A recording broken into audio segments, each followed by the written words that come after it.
¿Qué tal, amigos de Valora Radio? Sean bienvenidos a este programa Soldados de Dios. Soy su servidor Jaime Velázquez y le doy las gracias a todos y cada uno de ustedes por acompañarme el día de hoy. Gracias, de verdad, muchísimas gracias por estarme acompañando.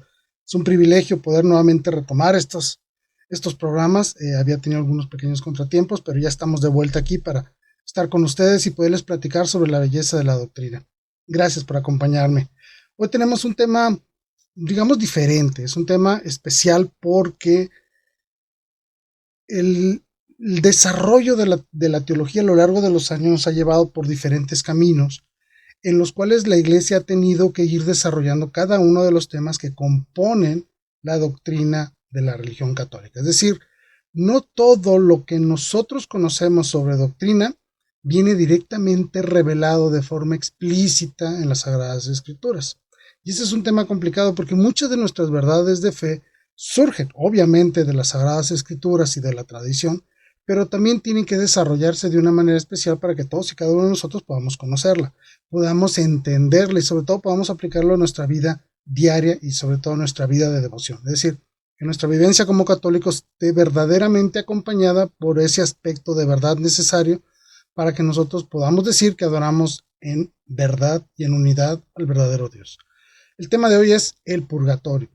Es un tema complejo, es un tema muy difícil, es un tema que ha tenido una gran cantidad de controversias a lo largo de los años y que es necesario desarrollarlo de una manera especial, de una manera muy fácil, de una manera muy amena, para poder comprender lo que verdaderamente significa la realidad del purgatorio.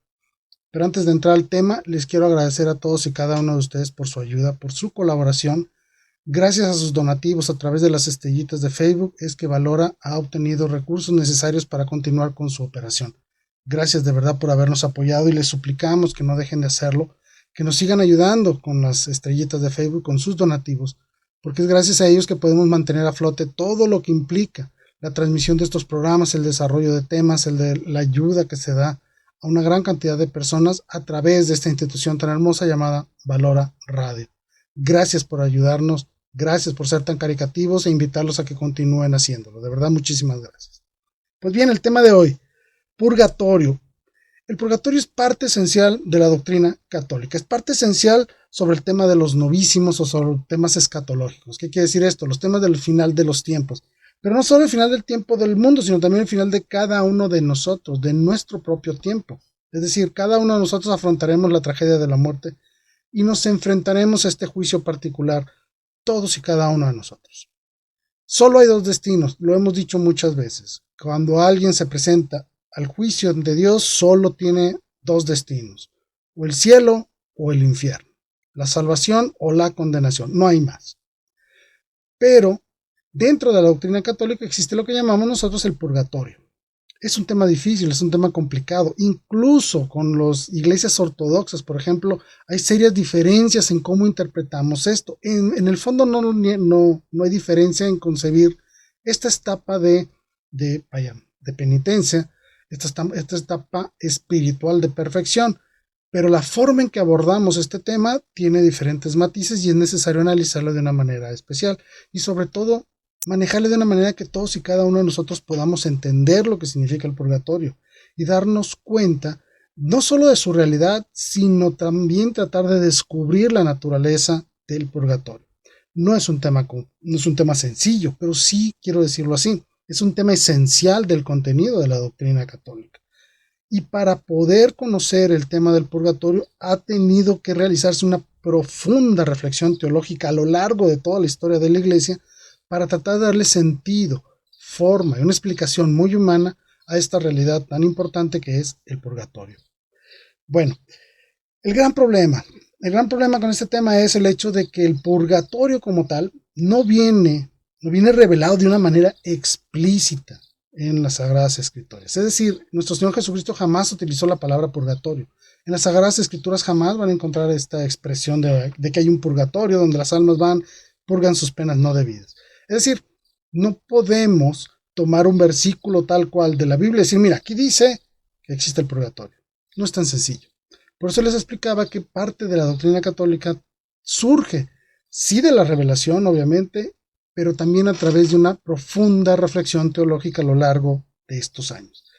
Otro detalle importante, el hecho de que no venga de manera explícita en las Sagradas Escrituras algo como el purgatorio, no significa que no exista. No significa que no haya sido debidamente revelado por nuestro Señor Jesucristo. ¿Está en las Escrituras el purgatorio? Sí. ¿Está de manera explícita dicha que existe el purgatorio? No. Pero sí está ahí. Simplemente saber entender las Escrituras, saber leerlas, saber interpretarlas, y para eso existe el magisterio de la Iglesia.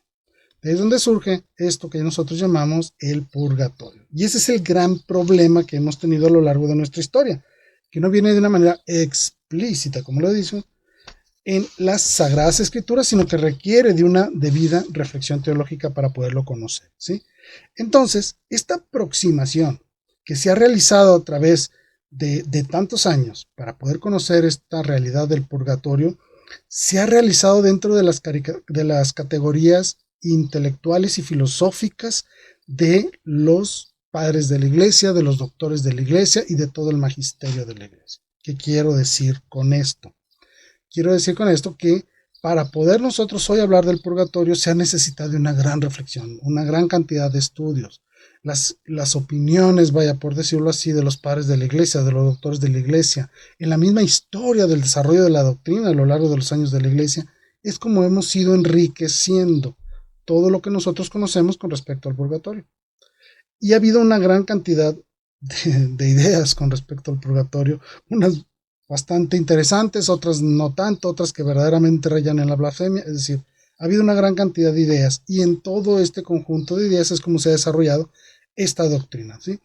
Y también es importante decirlo, que aunque el purgatorio no ha sido realmente a lo largo de la historia uno de los temas fundamentales o centrales de la doctrina, es decir, no se ha llevado a cabo con gran profundidad, sí tuvo dos grandes momentos de reflexión.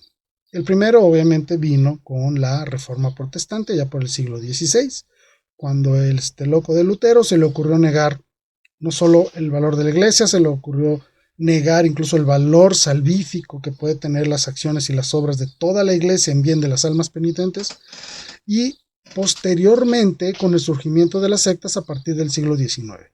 Es decir, siglo XVI y siglo XIX han sido los dos grandes embates que ha recibido la doctrina del purgatorio a lo largo de nuestra historia. También un poquito con los ortodoxos cuando se dio el cisma de Oriente ya por el siglo X, siglo XI, pero ahí no era realmente de fondo, sino realmente en la forma en que se explicaba este dogma. Pues bien, todo esto ha llevado entonces que esta es una de las doctrinas más atacadas, principalmente en la actualidad por las sectas que son las que surgen y que le dan un valor total, por decirlo de alguna manera, un valor total a la acción salvadora de Cristo, que elimina la responsabilidad del ser humano, y es ahí donde está el error. Es verdad que el sacrificio de Cristo es perfecto, es eterno, es completo, no le falta nada, etcétera, etcétera. Sabemos, perfecto, claro que sí, pero también requiere de nuestra participación. Esto es muy sencillo, incluso San Pablo lo dice en una de sus cartas cuando dice claramente que él cumple en su carne lo que le falta a los sacrificios y a los méritos de Cristo. Es decir, le hace falta en sí mismo, él por voluntad propia, aceptar las penas, penitencias y acciones debidas que tiene que hacer para verdaderamente irse perfeccionando. La perfección del ser humano no solo depende de Cristo, también tenemos que participar nosotros. Es decir, yo no puedo simplemente colgarme de los méritos de Cristo sin yo involucrar mis propios méritos. Es ahí donde entra un poco la parte del purgatorio. Es decir, estos ataques que ha recibido esta doctrina han impulsado de alguna manera muy especial el desarrollo teológico de la doctrina del purgatorio a lo largo de los años. Y esta doctrina del purgatorio no solo surge de la piadosa reflexión de los teólogos, sino también de una profunda reflexión filosófica y de una profunda reflexión sobre lo que significa el concepto de justicia y también el concepto de misericordia. Estos dos son los dos grandes elementos para poder justificar el purgatorio, la misericordia y la justicia. Porque muchas personas creen que el purgatorio es un invento solo para sacar dinero de la iglesia. Eso es absurdo completamente, porque no se han puesto a analizar lo que verdaderamente significa el purgatorio. A lo largo de la historia, como les digo, hubo grandes avances, no tanto como otros dogmas, pero sí hubo algunos avances. Por ejemplo, en la iglesia primitiva, el tema del purgatorio toma fuerza cuando se empiezan a dar las divisiones entre el occidente y el oriente. que aunque no había cisma, obviamente la comunicación entre estos dos grandes bloques del cristianismo era complicado. Entonces las ideas teológicas de cada una de estas regiones surgían de manera independiente de la otra y solo tenían pequeños momentos de enlace en los cuales se daban estos acercamientos entre una región y otra y podían más o menos coordinar la forma en que se expresaban las doctrinas de fe. No había una comunicación constante y permanente, sino que era pausada, a través de concilios, a través de sínodos, a través de las mismas cartas. Es decir, todo esto provocó que las doctrinas, tanto en Occidente como en Oriente, siguieran diferentes caminos en algunas cosas. Uno de ellos fue precisamente el purgatorio. Pero bueno, a partir del siglo III, cuando ya se empieza a tener una mayor documentación de los padres de la Iglesia, de sus homilías, de sus reflexiones, de sus tratados, etc., es cuando entonces nosotros podemos encontrar ya desarrollo tal cual de la doctrina del purgatorio. Es aquí cuando se inicia realmente esta reflexión sobre este tema, y todas y cada una de las iglesias primitivas conocía el valor del aspecto penitencial. Recordemos que la penitencia es parte esencial del sacramento de la confesión. Incluso le llamamos también el sacramento de la penitencia. Por lo tanto, el concepto de justicia era importante. Era importante dentro de los méritos de las personas que tenían que realizar para verdaderamente ser merecedores del reino de Dios. Ojo con esto que estoy diciendo. No es que nosotros por ser buenos ya merezcamos el cielo. No, necesitamos de la gracia, de los méritos de Cristo, obviamente, pero también tenemos que aportar nuestra parte. Estos teólogos del siglo III pues obviamente entendían este concepto y sobre todo lo unían al concepto de la resurrección. Si yo quiero tener una mejor resurrección, tengo que ser mejor. Y para ser mejor tengo que deber menos. Así lo voy a poner de esta manera, porque es importante para el desarrollo del tema. El deber. Es decir, cuando tú cometes un acto malo, estos actos malos tienen una deuda, generan una deuda con la persona que has ofendido, contigo mismo y con Dios. Había que pagar estas deudas. Incluso esa es la analogía que utiliza nuestro Señor Jesucristo cuando habla del purgatorio. Cuando habla de esta parábola de un hombre que le debía al rey, el rey le perdona todo. Pero esta persona no quiso perdonar a otra persona que le debía a él. Y entonces el rey le dice, métalo en la cárcel y que no salga de ahí hasta que pague el último centavo. Es decir, si nosotros cumplimos con los mismos méritos de Cristo, si nosotros damos un verdadero seguimiento a Cristo, haciendo sus acciones nosotros mismos, siendo misericordiosos como el rey lo había sido con ese deudor, entonces nosotros verdaderamente estamos purgando, pagando nuestras penas. Como este señor no lo quiso hacer, fue llevado a la cárcel y le dijo no saldrá de ahí hasta que pague el último centavo. Entonces estamos hablando de una cárcel, ya estamos hablando de una deuda y andamos hablando también de una necesidad de resarcir el daño. Estos conceptos son los que dan forma a lo que verdaderamente es el purgatorio. No podemos hablar de que esa cárcel sea el infierno. ¿Por qué? Porque una persona puede salir de ahí. No saldrá de ahí hasta que pague el último centavo. Eso no es el infierno. El infierno no sale nadie. Entonces tiene que haber un lugar donde efectivamente sea, y lo pongo también entre comillas, temporal. Porque estamos hablando de un concepto diferente de tiempo, no como lo conocemos actualmente nosotros. La iglesia primitiva era sensible de este concepto, sensible del concepto de deuda, de penitencia, de deber de resarcir un daño. Y por eso ellos unieron este concepto que es propio de la justicia, lo unieron al concepto de la misericordia. Posteriormente, en la época de la escolástica, básicamente en la Edad Media, cuando se dan los grandes surgimientos de grandes teólogos como lo es Santo Tomás de Aquino, Duns Scoto y una serie de personajes maravillosos de todas estas épocas, surgen en la época en la que estaban los reinos feudales, existían ya los monasterios bien fincados principalmente en Europa, donde servían de centros sociales totalmente, donde las personas se educaban, donde vivían toda su vida religiosa, recibían una gran cantidad de ayudas sociales. La vida social se movía entre el templo y los monasterios en aquellos tiempos. Entonces, es durante esta época donde verdaderamente se le da un auge al estudio, cuando ahora sí se empieza a retomar nuevamente el tema del purgatorio de una manera más profunda. Sabemos que Santo Tomás de Aquino, el gran teólogo de la Edad Media, quiso realizar esfuerzos importantes para la definición y sobre todo para la investigación de los temas estructurales de la doctrina católica, y por eso es que él realizó grandes avances en la integración ordenada y filosófica de las doctrinas católicas, dando una explicación razonada de lo que creemos. Bueno, uno de los conceptos fundamentales de esta época fue el perfeccionamiento. Para que nosotros podamos entrar al cielo, debemos de ser perfectos. No me lo invento yo, dice la Escritura. Sean perfectos como mi Padre Celestial es perfecto. Entonces estamos hablando de un concepto de perfección. La pregunta, ¿somos perfectos? La respuesta es no. ¿Cristo nos perfecciona? Sí. Pero nosotros también podemos contribuir en nuestra propia perfección, en nuestro propio modelaje de la voluntad también.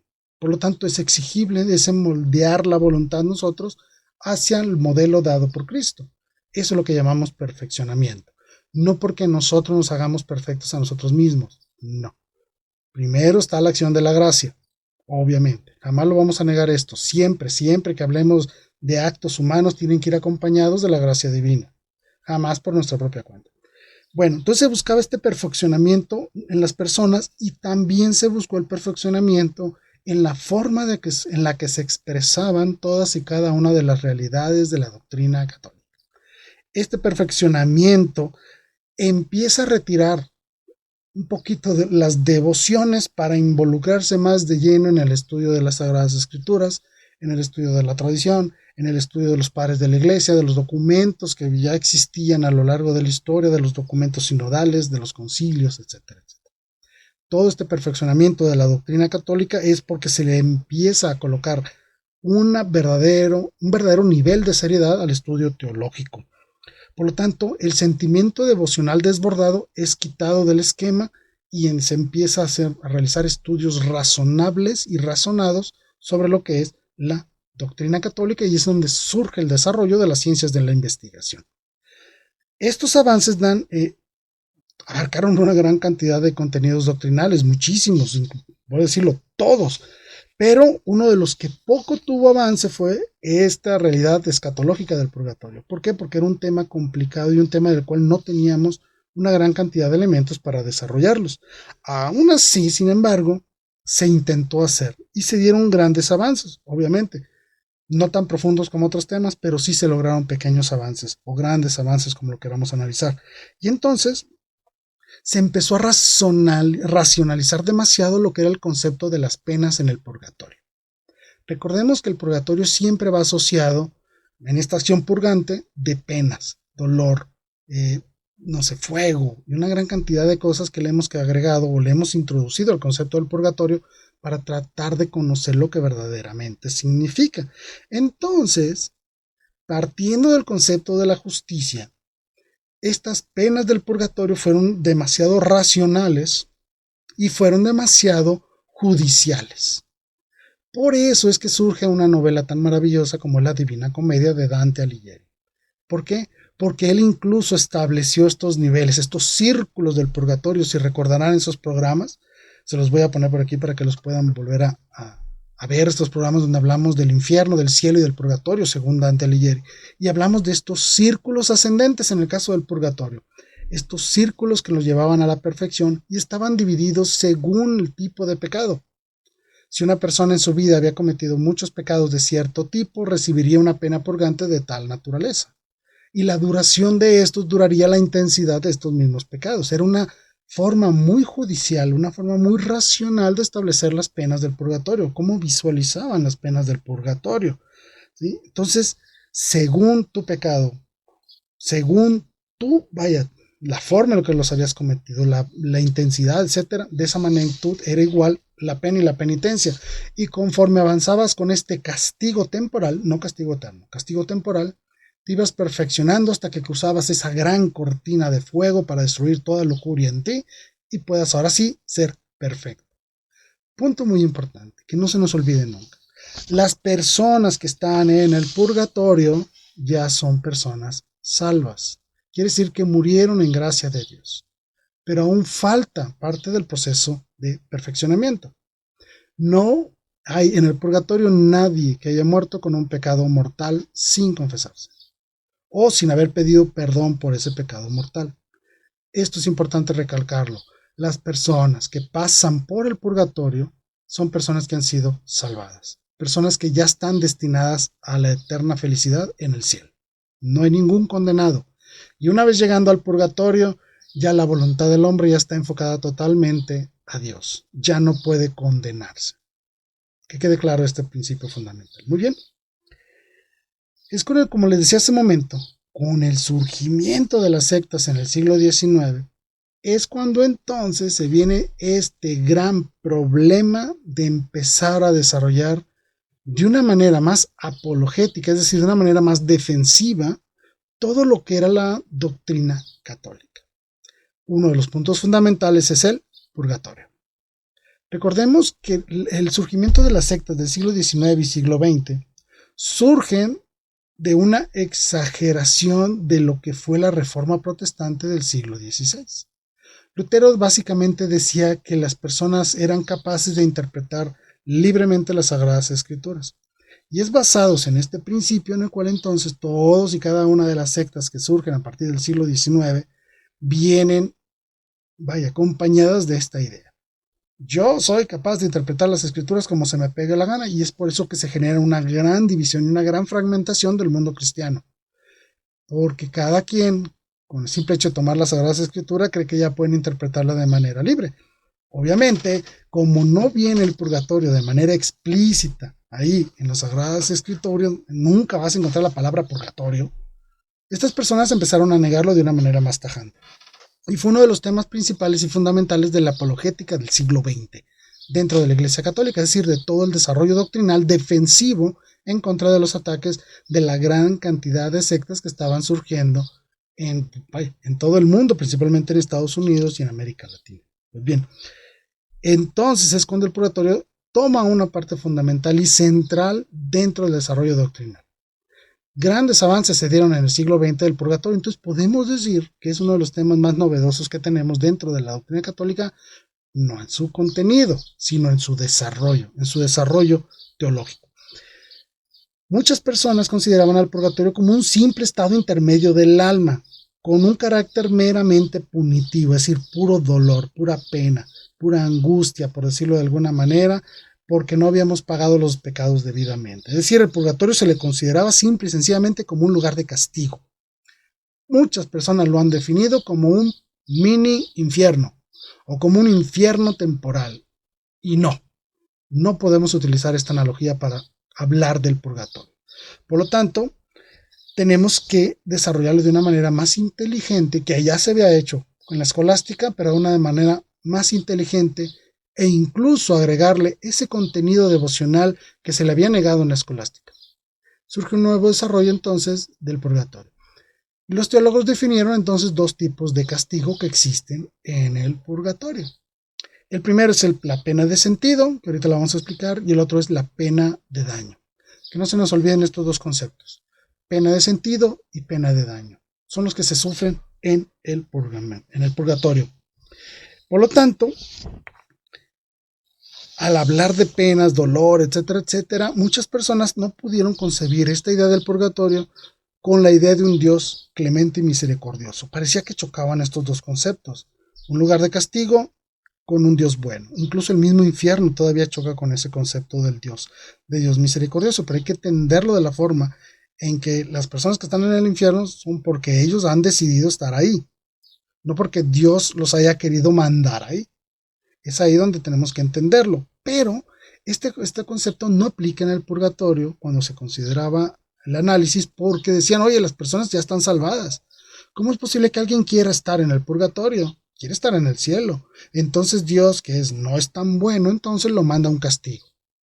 Entonces ya no chocaba realmente con la idea de un Dios misericordioso, un Dios bueno que no quiere que las personas buenas, que ya están salvadas, lleguen al cielo.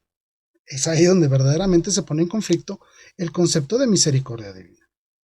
Por lo tanto, tenía que analizarse bien para comprender por qué el purgatorio existía sin romper con el concepto de misericordia divina.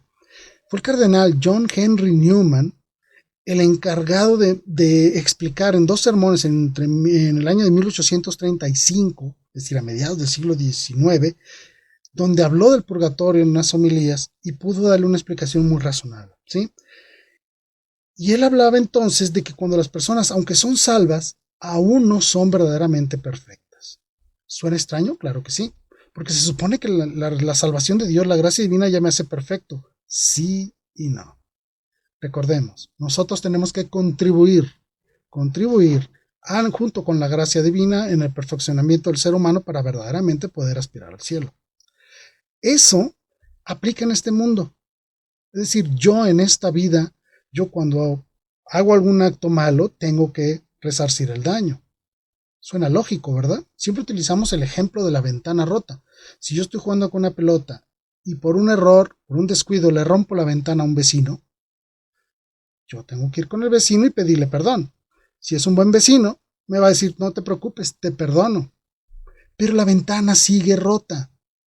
Es mi deber, porque yo la rompí, obviamente, es mi deber resarcir el daño. Ponerle una ventana nueva o hacer alguna actividad para compensar lo que hice. Eso es lo que nosotros llamamos retribución, pena. Por eso es que cuando hablamos de pecado siempre hablamos de dos conceptos, la culpa y la pena.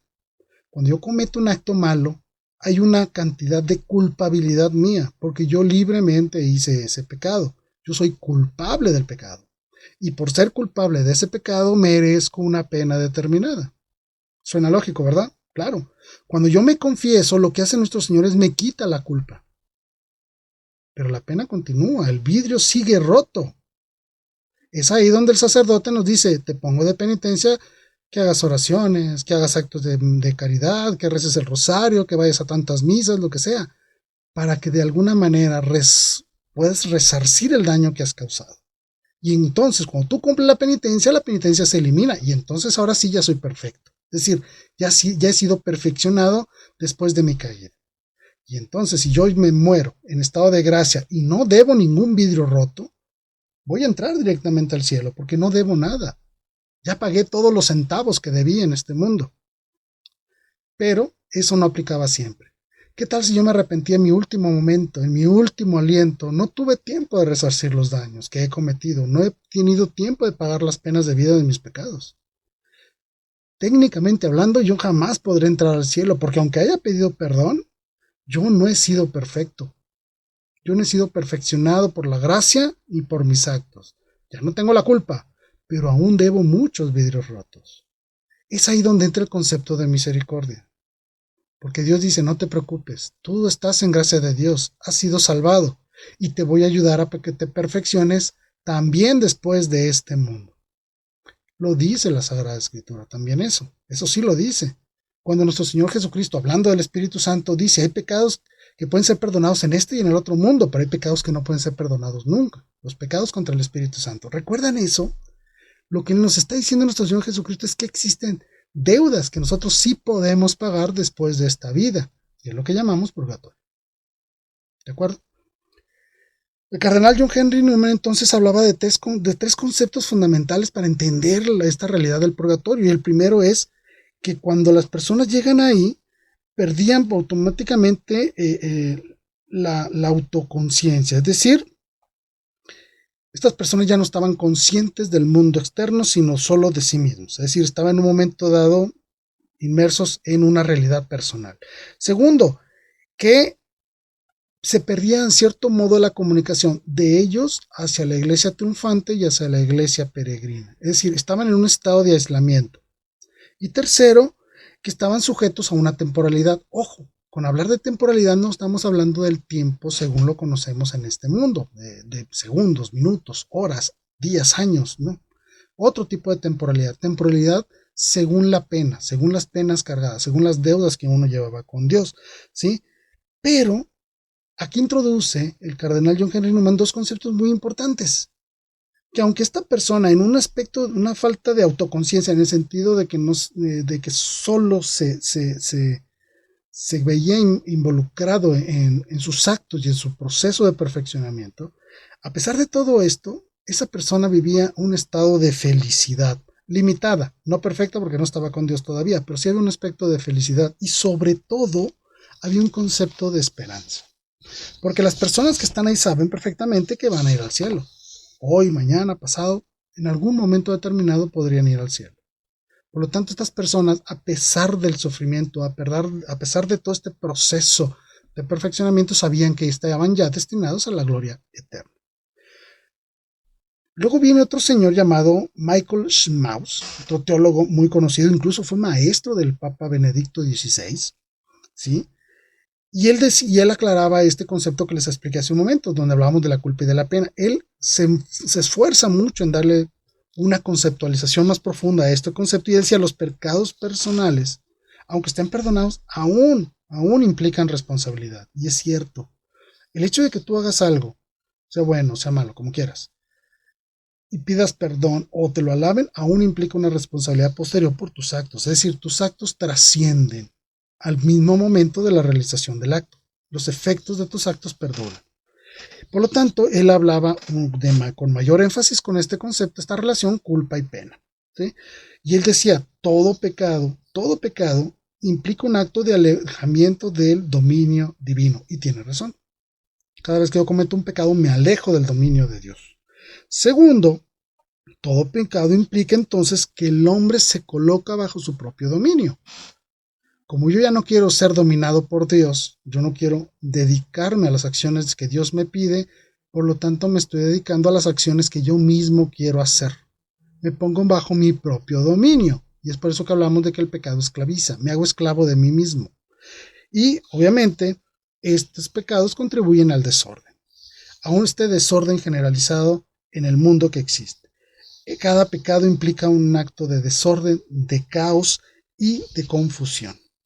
Por lo tanto, las tribulaciones y padecimientos, todo el sufrimiento, toda la muerte, toda la tragedia, todo el mal que podemos ver en este mundo son una expresión de este desorden causado por culpa del pecado. Ante todo esto, la reparación de cada pecado contribuye de una manera directa a la restauración del reino de Dios. Si mi pecado contribuye al desorden, la restitución, la misericordia divina y la restitución de los daños causados contribuye a regresarle un poco de orden al reino de Dios, es decir, al reino de Dios en este mundo. ¿Sí? La penitencia, entendida desde el concepto de la misericordia divina, implicaba ahora un verdadero reordenamiento de la voluntad humana. Ya el purgatorio ya no se ve entonces como un simple lugar de castigo, sino como un lugar de reordenamiento de las voluntades, un lugar de perfeccionamiento del ser humano que contribuye al establecimiento del orden perfecto de las cosas deseado por Dios. Por entonces la penitencia ya no era vista como algo malo, es vista como algo bueno, o por lo menos que rinde frutos buenos. Y tiene razón. Cuando tú tienes un problema y te sometes, por ejemplo, a un tratamiento médico, por decirlo así, puede ser doloroso, vas a sufrir, vas a tener carencias, vas a tener un proceso de recuperación, pero al final de ese proceso vas a estar recuperado, vas a estar perfeccionado en algún problema. Eso es lo que él decía: cuando tú pecas, causas desorden, caos y confusión. Cuando tú resarces el daño, contribuyes al orden y a la belleza del reino deseado por Dios. Entonces la penitencia es visto como algo bueno. Es malo en su origen, obviamente, pero el resarcir estos daños, el vivir esta penitencia de una manera voluntaria, contribuye al reordenamiento, empezando por nosotros mismos y contribuyendo al reordenamiento de toda la creación. Por lo tanto, el purgatorio es eso, es el reordenamiento total de mi ser hacia la perfección. Mi cuerpo ya sufrió su castigo, que es la muerte y la destrucción. Polvo eres y en polvo te convertirás. Mi cuerpo ya sufrió esa penitencia. Falta que el alma también la sufra, y es lo que se llama purgatorio. Siempre hemos entendido esto, ¿sí? Que todo dolor es visto siempre como algo malo, y no siempre es así. El dolor es malo en un sentido estricto, porque no estábamos creados para el dolor, sino para el placer y la felicidad. Entonces el dolor viene a formar parte de los causas del pecado, sí, pero podemos darle un nuevo cauce. Por eso había una persona, un sacerdote que estaba en serios problemas de enfermedad, y él decía: dependiendo de cómo yo asuma este dolor y esta penitencia causada por esta enfermedad, yo puedo convertir mi dolor en un vino amargo o en un vino generoso. Y eso es cierto. Las penas de sentido, de lo que hablaba en el purgatorio, por lo tanto, tienen este carácter. Duelen, verdaderamente le duelen a la persona. Vivir todo este proceso de perfeccionamiento. Dante lo explicaba de una manera en que si tú fallas, tú pecabas de esta manera, entonces para poder perfeccionarte vivías de una manera fuerte una virtud específica.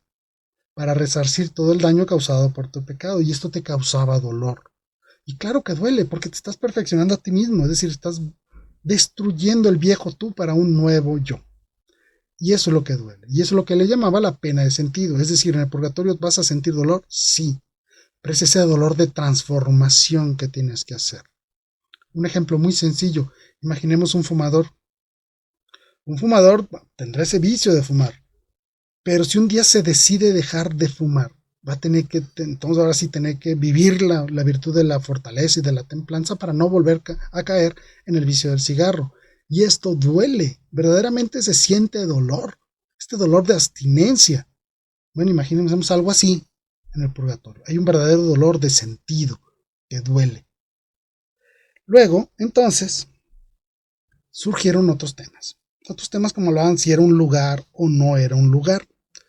¿No es un lugar físico? No, no lo es. ¿Por qué? Porque ahí están almas, no hay cuerpos.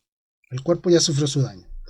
No hay cuerpos, por lo tanto no podemos hablar de un lugar en el sentido físico como lo entendemos, pero sí podemos hablar de un lugar en un sentido metafísico, más allá de lo corporal. ¿Por qué? Porque como es un espacio, por decirlo así, donde hay temporalidad, debe entonces que sujetarse a ciertas condiciones espaciales, un aspecto de que sí puede ser un lugar. No es un lugar físico, pero sí puede ser un lugar metafísico donde exista aún la temporalidad. Entonces, para que exista tiempo, tiene que haber espacio, un lugar, ¿sí? Para que no nos confundamos con ese tema específico. Entonces, no queramos entenderlo como un lugar, así como lo entendemos dentro de este mundo, sino es un lugar más allá de la física. Así lo debemos de entender porque hay temporalidad. Y otra cosa importante, viene la pena de daño. Al principio les dije, hay pena de sentido y pena de daño. En la pena de sentido ya se las expliqué, que es básicamente una vivencia fuerte de alguna virtud para resarcir el daño de algún pecado. Eso genera dolor. Pero también hay otro dolor muy específico, y es que la persona se da cuenta de que ya está viendo, por decirlo así, el bien deseado, que es Dios, pero aún no puede aspirar a él. Tiene que vivir este proceso. Eso es lo que le llamamos pena de daño, dolor del daño, porque la persona se da cuenta que ya podría estar con Dios, pero no puede estar con Dios porque ha fallado anteriormente. Sabe que va a estar un día con Él, pero durante este proceso le duele no alcanzar ya la presencia total y plena con Dios. Eso es lo que también se le llama la pena de daño. Entonces, el hombre imperfecto, mientras no se ha purificado, no puede verdaderamente aspirar a Dios en todo su nivel, en esa perfección de la presencia de Dios con nosotros. En el juicio particular, el hombre descubre la magnitud de esta imperfección que le acompaña según su propia vida, y se da cuenta que no ha sido perfecto como Dios le pidió que fuera perfecto. El hombre reconoce en sí mismo todas y cada una de estas fallas que ha tenido y de todos los vidrios rotos que ha dejado a lo largo de su vida. Por lo tanto, se da cuenta de la distancia que existe entre la perfección de vida para estar en la presencia de Dios y la distancia en la cual está él en ese momento. Reconoce esa distancia y sabe que tiene que recorrerla. Eso es lo que llamamos pena de daño. Este distanciamiento con Dios, a quien ya vio, a quien ya presenció, pero que aún no puede estar con él por causa de su propia imperfección. Este descubrimiento es algo violento, porque verdaderamente le duele al hombre no alcanzar esa perfección aún. Muy sencillo, imaginen algo que ustedes desean y está al alcance de su mano, pero aún no pueden tocarlo, aún no pueden comerse ese pastel, aún no pueden aspirar a algo. Está cerca, pero aún no pueden. Eso es lo que le llamamos la pena de daño. Entonces, el hombre en este estado que ya ve a Dios, ya vio la distancia que existe con él, ya vio sus imperfecciones y empieza a sufrir todo este movimiento hacia la virtud y hacia el perfeccionamiento, y ve que esta distancia con Dios se va acercando a esta realidad de perfección. Entonces el hombre es cuando se da cuenta de que ya no puede pecar. En el purgatorio no hay pecado, es pura virtud, una vivencia fuerte y violenta de la virtud, aunque se oiga contradictorio. Violenta porque verdaderamente está transformando al hombre, le está doliendo transformarse, por eso le decimos violenta. pero no violenta en un sentido malo, en un sentido de malicia, sino un momento de transformación fuerte que sufre el hombre. Entonces, como ya no está el hombre sujeto a la concupiscencia, ya no está sujeto al pecado, está viviendo grados de felicidad conforme se va acercando a Dios. Es decir, las penas de sentido van disminuyendo, la pena de daño va disminuyendo hasta que desaparece completamente cuando ya aspira directamente a la presencia con Dios. Anhela todo ser humano de manera incesante la verdad. Y este insatisfecho anhelo de la verdad a la cual ya ha presenciado es lo que le llamamos pena de daño. Entonces, si lo queremos reducir a simple conceptualización, la pena de daño es la falta de visión de Dios y la pena de sentido es el sentimiento expiatorio específico por cada pecado. Entonces estamos hablando verdaderamente de una acción pasiva de perfeccionamiento. Entonces, este señor Schmaus decía que el tormento del purgatorio consiste en la experiencia y conciencia de la contradicción culpable con Dios en su santidad y en su verdad. Y es el amor insatisfecho, es lo que él llamaba el fuego mismo. Y lo más importante, ya no hay angustia. El ser humano ya no vive ahí una angustia, vive verdaderamente una esperanza, porque ya se acerca el momento de estar con Dios y acercarse a su verdadera naturaleza, ya no hay pecado. Y lo repito, no es un infierno, es un proceso de perfeccionamiento. Muchas personas han dicho que lo que se perfecciona ahí en el purgatorio son los pecados veniales que no fueron confesados y que a lo mejor ni siquiera te diste cuenta de alguna vez de cometerlo, que no pediste perdón por ellos como tal, tu inclinación al pecado y por último las penas debidas por pecados que no has resarcido debidamente. Entonces estamos hablando de un perfeccionamiento progresivo, un movimiento de reordenamiento de nuestra naturaleza y de nuestra voluntad hacia la naturaleza divina. Por lo tanto, estamos hablando aquí de un perfeccionamiento en el amor, no en el dolor destructor, sino estamos verdaderamente reordenándonos. Y eso habla de amor. Y como hablamos de amor, implica entonces misericordia divina. Ya entraron entonces en conjunción los dos grandes conceptos que habíamos dicho, justicia y misericordia. Es justo ante Dios que tú estés perfecto ante su presencia. Y eso implica un proceso en este mundo y en el otro a través del purgatorio. Y obviamente, gracias a Dios, a su misericordia, a su bondad, es que nosotros tenemos oportunidad de hacerlo en este mundo y en el otro. Cada salvado, cada persona que ha llegado al cielo ha tenido que cumplir con estos dos grandes conceptos, justicia y misericordia divina. Todo acto de amor es divino, no lo olvidemos, todo acto de amor es verdaderamente divino, por lo tanto, el amor de Dios y el amor de la iglesia alcanzan a la iglesia purgante. Ellos no pueden hacer nada por nosotros, pueden orar por nosotros, claro que sí, nada más, pero mis méritos en este mundo pueden ayudar a esas almas del purgatorio porque somos una unidad. Las personas que están en el purgatorio forman parte integral de la iglesia, se le llama iglesia purgante, por lo tanto forman parte de la unidad deseada por Dios. Otro gran teólogo que habló sobre esto fue Hans Urs von Balthasar, a quien Benedicto XVI admiraba y conocía personalmente, obviamente. Y este señor decía que el perfeccionamiento del ser humano no empieza con la muerte, sino que empieza desde esta misma vida y está presente y activa en todas las etapas de la vida del ser humano. Y si nosotros morimos en gracia, seguimos estando vivos. Por lo tanto, este proceso de perfeccionamiento puede alcanzar la vida después de la muerte. Y eso le da un sentido muy lógico al concepto espiritual del purgatorio. Por tanto, la vida terrena no es ajena a la que se vive en este mundo. Es decir, la vida eterna no es ajena a la que se vive en este mundo y la que también se puede vivir en el purgatorio. Podemos vivir la purificación desde este mundo y compartir el fuego del amor de Dios con toda la iglesia. Y eso implica también a la iglesia purgante.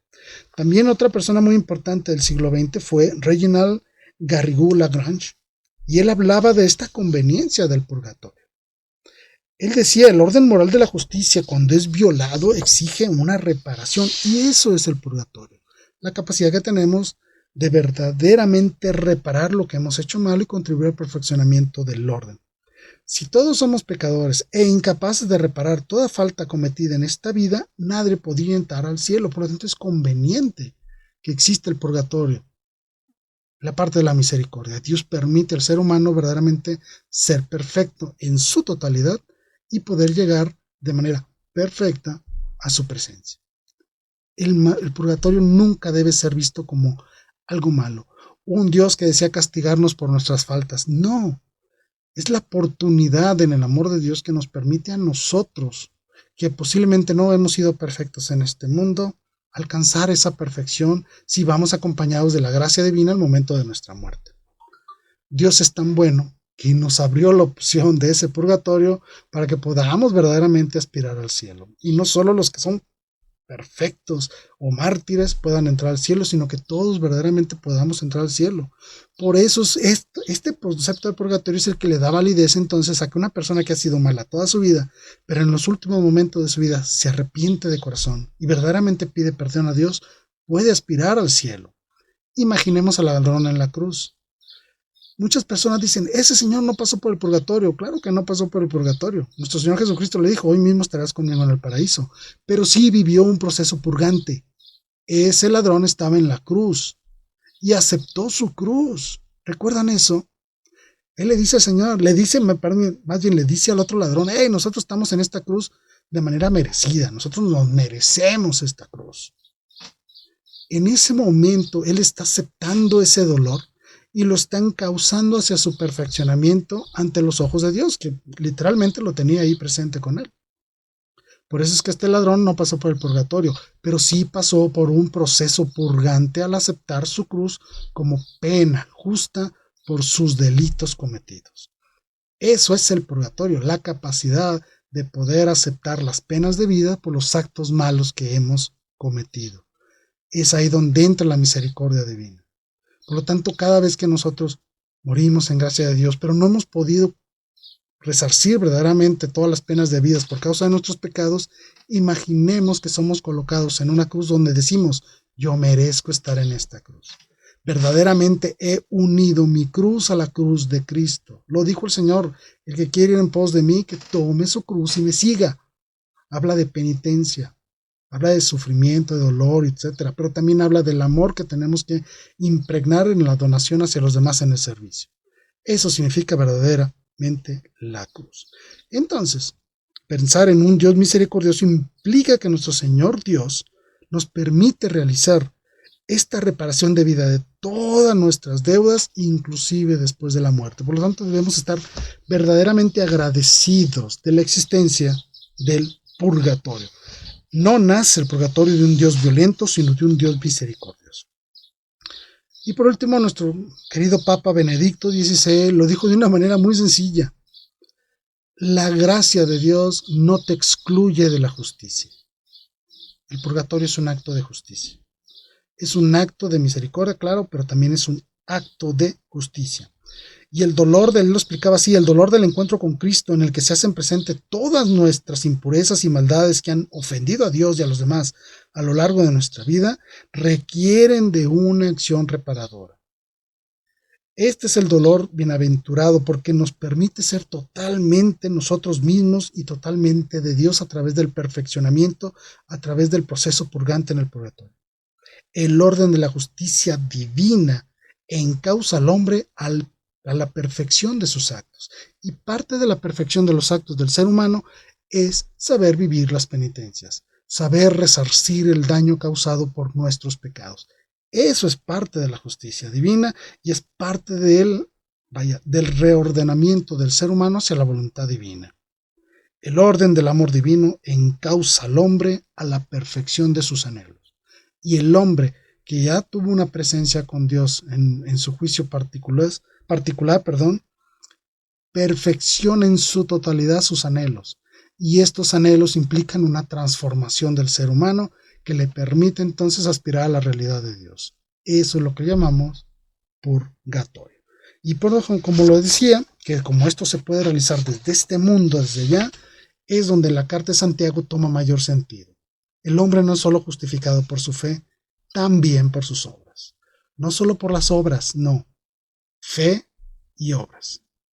Acompañados de la gracia divina, nos permite entonces ser perfectos y poder aspirar a la realidad de Dios, de poder aspirar a estar en su verdadera presencia. Eso es el purgatorio. Esta es la realidad de la doctrina católica.